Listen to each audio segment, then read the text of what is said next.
Hello everyone, welcome to my YouTube channel. तो आज की वीडियो में हम लोग टॉपिक डिस्कस करेंगे apoptosis. Now what is apoptosis? That means apoptosis क्या होता है। तो एपोप्टोसिस का जो प्रोसेस है ये एक एक्टिव प्रोसेस होता है प्रोग्राम सेल डेथ का, जो कि ऑटोनॉमस होता है और इसमें कोई भी इन्फ्लेमेशन नहीं होती है। तो एक्टिव प्रोसेस होने का मतलब है कि इसको एटीपी की ज़रूरत होती है। दूसरा जो वर्ड यहाँ पे इम्पॉर्टेंट रहेगा वो है प्रोग्राम्ड होता है ये सेल डेथ। दैट मीन्स एक सीक्वेंशियल मैनर में ये जो प्रोसेस है ये प्रोसीड होता है, रैंडम नहीं होता, सडन नहीं होता, सीक्वेंशियल होता है, ऑटोनॉमस होता है। That means cell has the right to decide to undergo apoptosis and it does not cause any inflammation. That means जब एपोप्टोसिस का प्रोसेस परफॉर्म होता है तो कोई भी ऐसे इन्फ्लेमेटरी मॉलिक्यूल्स नहीं रिलीज होते हैं जिसकी वजह से इन्फ्लेमेशन कॉज हो। That means the process of apoptosis is very carefully regulated to meet the needs of the organism as a whole. Second point is apoptosis का जो प्रोसेस होता है ये कंजर्व्ड होता है। कंजर्व्ड होने का मतलब है कि ये लोअर इनवर्टिब्रेट से लेके higher vertebrates that means mammals सभी में परफॉर्म होता है। नेक्स्ट थिंग इज़ कि एपोप्टोसिस की ज़रूरत क्या है। कोई भी सेल अपने आप को डाई क्यों करना चाहेगा, कोई भी सेल सेल डेथ में क्यों जाना चाहेगा। तो कुछ पॉइंट्स ऐसे हुए हैं जो मैं आपके साथ अभी ही डिस्कस कर रही हूँ। इसके अलावा और भी बहुत सारे पॉइंट्स हो सकते हैं, but these are some of the points to discuss what is the need of apoptosis. First is to eliminate the virus infected cells. हम सभी जानते हैं कि जो वायरस होता है वो अपनी खुद की मशीनरी नहीं होती है, वो होस्ट सेल की मशीनरी को यूज़ करता है मल्टीप्लाई होने के लिए। तो ऐसे सेल्स को जो कि वायरस से इन्फेक्ट हो जाते हैं उनको एलिमिनेट करने के लिए जो प्रोसेस फॉलो करती है बॉडी सेल डेथ के लिए वो एपोप्टोसिस का होता है। नेक्स्ट होता है to eliminate the damaged cell in which the DNA has been mutated. That means कि कुछ डीएनए के अंदर ऐसी डेंजरस म्यूटेशन हो गई हैं कि अब वो रिपेयर नहीं हो सकता, तो उस केस में भी उस सेल को डाई होना होता है by the process of apoptosis. Next, to maintain the cellular homeostasis. That means कि एक नंबर ऑफ सेल्स जो हैं ह्यूमन बॉडी के अंदर वो फिक्स रहते हैं। अगर सेल का जो प्रोलिफरेशन है वो ज़्यादा हो जाएगा सेल डेथ से, तो हमारे पास कैंसर की कंडीशन जनरेट हो जाएगी बॉडी में। ऑन द अदर हैंड, अगर सेल डेथ ज़्यादा होने लग जाए और प्रोलिफरेशन कम हो जाए तो उस केस में कुछ हार्मफुल डिजीज़ हो सकती हैं, जैसे कि अल्जाइमर डिजीज़ हो गई, पार्किंसंस डिजीज़ हो गई। तो it is very important to maintain a balance between cell multiplication and cell death. तो उस केस में भी एपोप्टोसिस परफॉर्म करना is very very important. Next, to remove unwanted cell during embryonic development. देखिए, जब डेवलपमेंट होता है, फिटस का डेवलपमेंट हो रहा होता है, तो उस केस में क्या होता है कि जो हमारे हैंड्स हैं, हैंड्स के अंदर जो फिंगर्स हैं वो आपस में जॉइंट होती है। उनकी जो स्किन होती है दो फिंगर्स के बीच में, ये यहाँ से जॉइंट होती है। तो लेकिन एडल्ट के हाथ में आप देखते हैं सारी ही फिंगर्स अलग हैं ह्यूमन के केस में। तो ये जो बीच के जो सेल्स होते हैं डेवलपमेंट के टाइम पे, इनको भी डाई करने के लिए एपोप्टोसिस का ही प्रोसेस परफॉर्म किया जाता है। Next, during T cell and B cell maturation. हम सभी जानते हैं इम्यूनोलॉजी में कि टी सेल का जो मैचुरेशन होता है वो थाइमस के अंदर होता है, जो बी सेल का मैचुरेशन होता है वो बोन मैरो के अंदर होता है। तो कुछ डेवलपमेंट के टाइम पे कुछ ऐसे सेल्स भी हो जाते हैं जो कि सेल्फ रिएक्टिव होते हैं, जो अपने ही प्रोटीन्स के अगेंस्ट काम करने लगते हैं। तो उन सेल्स को एलिमिनेट करना बहुत इंपॉर्टेंट होता है और उनको एलिमिनेट करने के लिए भी एपोप्टोसिस का ही मैकेनिज़्म फॉलो किया जाता है। Next is what are the characteristics of apoptosis. That means जब एपोप्टोसिस हो रहा होता है तो क्या क्या फीचर्स आपको देखने के लिए मिलते हैं। तो हम ये कह सकते हैं what are the features of apoptosis. सबसे इम्पॉर्टेंट फीचर क्या होता है कि अगर ये एक सेल है, ये मल्टीपल सेल्स हैं और इस वाले सेल ने डिसाइड किया है कि मुझे एपोप्टोसिस परफॉर्म करना है, तो फर्स्ट ऑफ ऑल ये अपने आप को आइसोलेट करेगा, ये बाकी सेल्स से अलग हो जाएगा, सेपरेट होने लगेगा। तो इम्पॉर्टेंट फीचर क्या होता है कि जब किसी सेल को एपोप्टोसिस परफॉर्म करना होता है तो सेल अपने आप को आइसोलेट कर लेता है। दूसरा इम्पॉर्टेंट पॉइंट क्या है कि इसकी जो प्लाज्मा मेम्ब्रेन है, आप देख सकते हैं, वो इंटैक्ट रहती है। जब एपोप्टोसिस का प्रोसेस प्रोसीड होता है तो किसी भी स्टेज पे जो प्लाज्मा मेम्ब्रेन है वो सेल की इंटैक्ट रहती है, प्लाज्मा मेम्ब्रेन डैमेज नहीं होती। दूसरा, सेल का जो साइटोप्लाज्म है वो श्रिंक होने लगता है। सेल का जो न्यूक्लियस है, जो अंदर का क्रोमेटिन मटेरियल है, वो सारा भी कंडेंस होने लगता है। इवेंचुअली क्या होता है, जो न्यूक्लियस होता है जिसके अंदर जेनेटिक कंटेंट पैक्ड होता है वो डिसइंटीग्रेट हो जाता है और जो डीएनए है वो ब्रेक डाउन हो जाता है। और डीएनए का एक ब्रेक डाउन होने का एक पैटर्न होता है, दैट मीन्स रैंडम क्लीवेज नहीं होता है डीएनए का। एक पर्टिकुलर फ्रेगमेंट जिसका एक फिक्स्ड लेंथ होता है, उसी तरीके के डीएनए का फ्रेगमेंटेशन होता है। और अगर हम इस जो डीएनए के फ्रेगमेंटेशन हुई है उसको हम एक जेल के ऊपर रन करें तो एक पैटर्न जैसा देखने के लिए मिलता है। तो इस प्रोसेस को हम कहते हैं लैडरिंग। दैट मीन्स जब कोई सेल एपोप्टोसिस परफॉर्म कर रहा होता है, उसका जो डीएनए होता है जब वो डैमेज हो जाता है, ब्रेक डाउन हो जाता है, तो उसके जो फ्रेगमेंट्स हमें मिलते हैं वो एक पर्टिकुलर लेंथ के मिलते हैं। और अगर उन फ्रेगमेंट्स को आप किसी लैब में ले जाकर उसको जेल के ऊपर रन करेंगे तो आपको एक फिक्स्ड पैटर्न दिखाई देता है। उस प्रोसेस को हम लैडरिंग कहते हैं। उस जो पैटर्न हमें मिलता है उसको हम लैडरिंग कहते हैं। उसके अलावा क्या होता है, साइटोप्लाज्म का भी फ्रेगमेंटेशन हो जाता है और जो मेम्ब्रेन होती है सेल की जो अंडरगो कर रहा है एपोप्टोसिस, उसमें बल्जिंग होने लगती है। जैसे ये सेल की मेम्ब्रेन है तो ये इस तरह से बल्ज आउट होने लगती है और इसके अंदर साइटोप्लाज्मिक कंटेंट पैक होने लगता है। तो ये जो बल्जिंग होती है इसको हम बोलते हैं ब्लेबिंग। तो दैट मीन्स एक सेल जो कि एपोप्टोसिस कर रहा है उसके अंदर आपको ब्लेबिंग का फिनोमिना देखने के लिए मिलता है। एंड अल्टीमेटली क्या होता है कि सेल अपना साइटोप्लाज्म को पैक कर लेता है छोटी छोटी बॉडीज़ में, जिसको हम बोलते हैं एपोप्टोटिक बॉडी। और ये एपोप्टोटिक बॉडीज़ अपने सरफेस पे कुछ ऐसे मॉलिक्यूल्स शो करती हैं जैसे कि फॉस्फोटिडाइल सीरीन, जो कि एक सिग्नल की तरह से काम करते हैं, जिसकी वजह से आसपास में जो स्क्वेंजिंग सेल्स होते हैं जैसे कि मैक्रोफेजेस, वो इनको एनगल्फ कर लेते हैं और ये जो पूरा सेल है ये इस तरह से एनगल्फ्ड हो जाता है एपोप्टोटिक बॉडीज़ की फॉर्म में बन बन के। तो एक बार हम दोबारा से देखते हैं कि क्या क्या फीचर्स हमें देखने के लिए मिलते हैं एपोप्टोसिस के। फीचर नंबर 1 है कि सबसे पहले सेल अपने आप को आइसोलेट करेगा। अगर बहुत मल्टी सेलुलर ऑर्गेनिज्म है, उसमें काफ़ी सारे सेल हैं and this is the cell जिसने एपोप्टोसिस करना है, तो सबसे पहले ये सेल अपने आप को अदर सेल्स से आइसोलेट करेगा। Next is no cell bursting और इन्फ्लेमेशन। आपने देखा कि कोई भी स्टेज पे एपोप्टोसिस में सेल बर्स्ट नहीं हुआ, सेलुलर कंटेंट बाहर नहीं आया, तो सेल की एपोप्टोसिस परफॉर्म करते टाइम कभी भी उसकी बस्टिंग नहीं होगी, उसमें इन्फ्लेमेशन नहीं होगी। Third point is plasma membrane remains intact. Apoptosis करते टाइम सेल का जो प्लाज्मा मेम्ब्रेन है वो इंटैक्ट रहेगा, ब्रेक डाउन नहीं होगा, रप्चर नहीं होगा। नेक्स्ट, सेल का जो साइटोप्लाज्म है वो श्रिंक करेगा। दैट मीन्स सेल के साइटोप्लाज्म की जो वॉल्यूम है, सेल की जो वॉल्यूम है वो डिक्रीज़ हो जाएगी। साथ ही साथ जो क्रोमेटिन है न्यूक्लियस के अंदर उसकी भी श्रिंकेज होएगी एंड इस प्रोसेस को हम कहते हैं पिक्नोसिस। नेक्स्ट, सेल के अंदर कुछ इम्पॉर्टेंट क्रिटिकल मॉलिक्यूल्स होते हैं, जैसे कि जब एक सेल दूसरे सेल के साथ बाइंड करके रखता है तो यहाँ पे मॉलिक्यूल्स होते हैं जिनको हम कहते हैं सेल एडहीशन मॉलिक्यूल्स, जो सेल को एक दूसरे के साथ एडहियर करने में हेल्प करते हैं। कुछ ऐसे भी मॉलिक्यूल होते हैं जो सेल को बेसमेंट मेम्ब्रेन के साथ अटैच करके रखते हैं। तो अगर किसी सेल को एपोप्टोसिस में जाना है तो ऑब्वियस सी बात है कि ये जो कॉन्टैक्ट है इसको रिमूव करना पड़ेगा। तो ऐसे मॉलिक्यूल्स का ब्रेक डाउन होता है जब सेल अंडरगो करता है एपोप्टोसिस।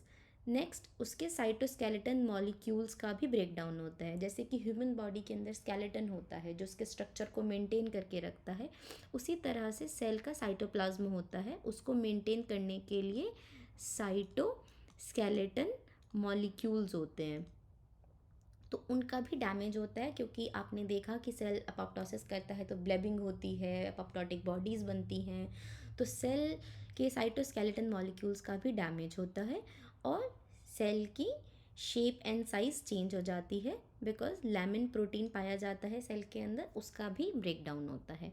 और क्या होता है, जो न्यूक्लियस होता है उसकी मेम्ब्रेन भी ब्रेक डाउन होती है, डीएनए का फ्रेगमेंटेशन होने लगता है, जिसकी वजह से हमें लैडरिंग का फिनोमिना देखने के लिए मिलता है जब हम उसको जेल पे रन करते हैं। और जो एपोप्टोसिस करते टाइम जो डीएनए का एक फ्रेगमेंटेशन होता है उसको हम कहते हैं karyorrhexis. Okay, next is blebbing. मैंने आपको बताया था कि सेल का जो सरफेस है वो बल्ज होने लगता है एंड उसके अंदर छोटी छोटी डिफ़ॉर्मिटीज़ इस तरह से उसके सरफेस पे देखने के लिए मिलती हैं, जो इवेंचुअली अपने आप को सेपरेट कर लेती हैं और एपोप्टोटिक बॉडीज़ बन जाती हैं, जिसके अंदर सेल का जो एपोप्टोसिस कर रहा होता है उसका कंटेंट जो है वो पैक्ड होता है। And last, cell which is undergoing apoptosis, उसके ऊपर ईट मी सिग्नल्स एक्सपोज हो जाते हैं, जिसकी वजह से उसका फेगोसाइटोसिस हो जाता है। ये वाला पॉइंट बहुत ही इम्पॉर्टेंट है। इसमें कौन से ऐसे सिग्नल आ जाते हैं, तो एक मॉलिक्यूल होता है हमारे पास फॉस्फेटिडाइल सीरीन मॉलिक्यूल। देखिए होता क्या है कि एक सेल की जो मेम्ब्रेन होती है आप सभी जानते हैं, तो उसके अंदर एक मेम्ब्रेन लिपिड बाइलेयर जिसको हम कहते हैं, तो उसके अंदर दो सरफेस होते हैं।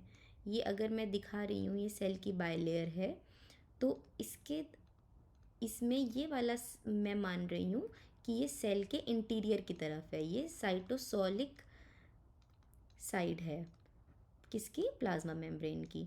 और ये वाली जो साइड है ये मैं मान रही हूँ ये सेल के आउटसाइड को फेस कर रही है।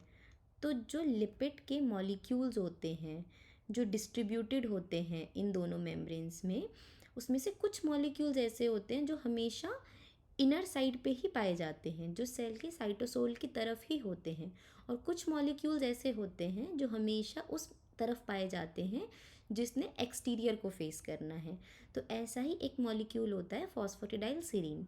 एक हेल्दी सेल में, एक नॉर्मल सेल में ये वाला जो मॉलिक्यूल होता है ये हमेशा inner side of the plasma membrane, that means inner leaflet of the plasma membrane में पाया जाता है।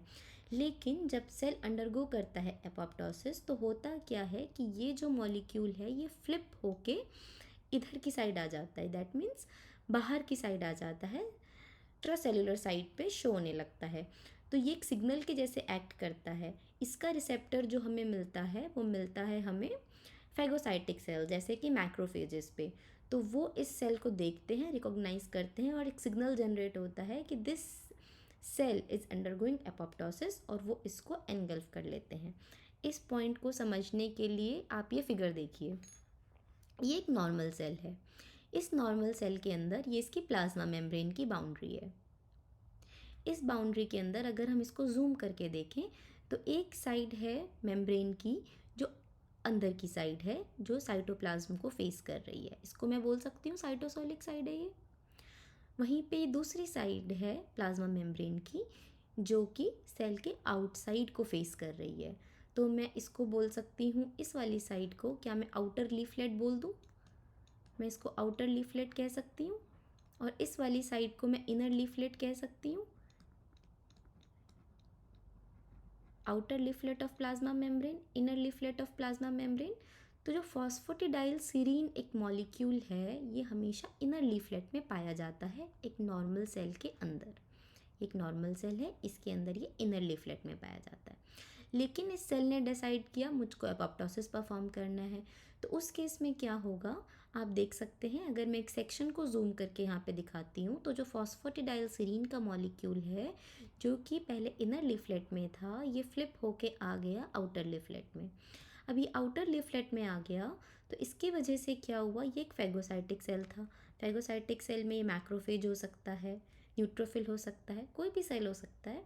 तो इसके ऊपर रिसेप्टर प्रेजेंट होते हैं फॉस्फेटिडाइल सीरीन के लिए। तो ये एपोप्टोटिक बॉडी बनी थी। एपोप्टोटिक बॉडी में बाहर की साइड फॉस्फोरिडाइल सीरीन था, इसका रिसेप्टर मिल गया फेगोसाइटिक सेल पे, और इसने इस cell which is undergoing apoptosis उसको एनगल्फ कर लिया, और इस तरह से फेगोसाइटोसिस हमारा परफॉर्म हो गया। नेक्स्ट इज एक बहुत ही सिमिलर सा प्रोसेस होता है नेक्रोसिस। तो नेक्रोसिस क्या होता है? नेक्रोसिस कम्प्लीटली डिफरेंट होता है एपोप्टोसिस के प्रोसेस से, क्योंकि नेक्रोसिस एक्सीडेंटल होता है, वहीं एपोप्टोसिस क्या होता है? प्रोग्राम्ड होता है, सीक्वेंशियल होता है। दूसरा, नेक्रोसिस कभी भी नेचुरल कंडीशन में नहीं होता है, कभी बेनिफिशियल नहीं होता है, ये सडन सेल डेथ होता है। जब भी सेल को हाई स्ट्रेस होता है, इंजरी होती है या टिश्यू डैमेज हो जाता है, अचानक से एकदम से कोई ट्रॉमा हो जाता है सेल के साथ, तो सेल नेक्रोसिस परफॉर्म करता है। This process is very very fast, एकदम से होता है, जिसमें सेल स्वेल कर जाता है और अल्टीमेटली सेल फट जाता है, सेल की बस्टिंग हो जाती है, सेल इतना स्वेल हो जाता है कि वो बस्ट हो जाता है, सेल के अंदर का सारा कंटेंट जो है बाहर आ जाता है। क्यों? क्योंकि इसमें प्लाज्मा मेम्ब्रेन जो है रप्चर हो जाती है, डैमेज हो जाती है, और इसमें बहुत ज़्यादा इन्फ्लामेशन होती है और नियर बाय सेल्स को डैमेज होता है। तो आप देख सकते हैं कि नेक्रोसिस का जो प्रोसेस है ये भी सेल डेथ का प्रोसेस है, एपोप्टोसिस भी सेल डेथ का प्रोसेस है, बट नेक्रोसिस एक्सीडेंटल है, बेनिफिशियल नहीं है, ट्रॉमा की कंडीशन में होता है, रैपिड होता है, सेल स्वेल हो जाता है और बर्स्ट हो जाता है, उसकी जो प्लाज्मा मेम्ब्रेन है वो रप्चर हो जाती है, कंटेंट सेल का बाहर आ जाता है, बहुत सारी इन्फ्लेमेशन होती है और नियर बाय सेल्स को डैमेज होता है। अगर हम इसको देखना चाहें कि क्या क्या डिफरेंस हमें देखने के लिए मिलते हैं एपोप्टोसिस और नेक्रोसिस में, तो आप यहाँ पे देख सकते हैं कि स्ट्रक्चर लेवल पे क्या होता है। एपोप्टोसिस में सेल आइसोलेट करता है अपने आप को, उसका जो वॉल्यूम है डिक्रीज होता है, हमने देखा था कि साइटोप्लाज्म श्रिंक होता है। नेक्रोसिस के केस में सेल अपने आप को आइसोलेट नहीं करता है और सेल की स्वेलिंग होती है, सेल की बस्टिंग हो जाती है। प्लाज्मा मेम्ब्रेन हमने देखा था इंटैक्ट रहती है एपोप्टोसिस के केस में, और वहाँ पे ब्लेबिंग जैसा फिनोमेना देखने के लिए मिलता है, जिसकी वजह से छोटी छोटी एपोप्टोटिक बॉडीज़ बनती हैं।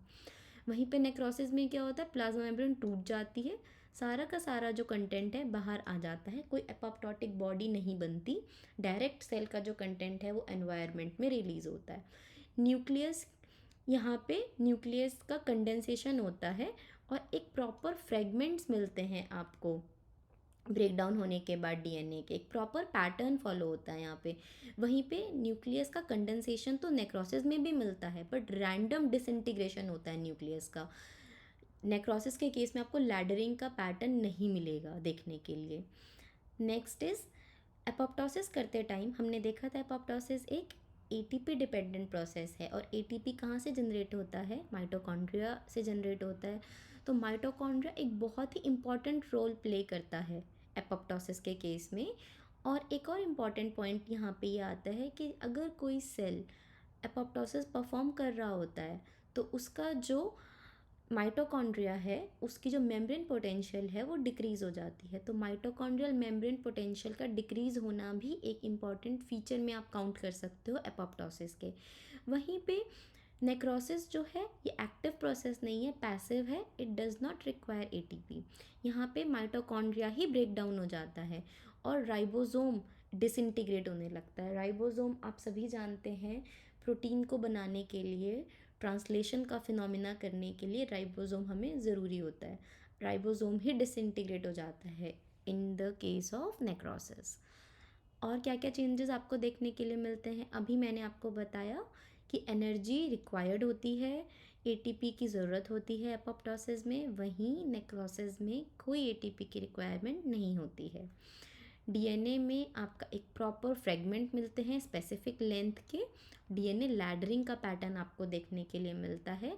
वहीं पे नेक्रोसिस में रैंडम ब्रेकडाउन होता है डीएनए का, रैंडम लेंथ के फ्रेगमेंट्स आपको ऑब्टेन होंगे। टिश्यू में क्या होता है?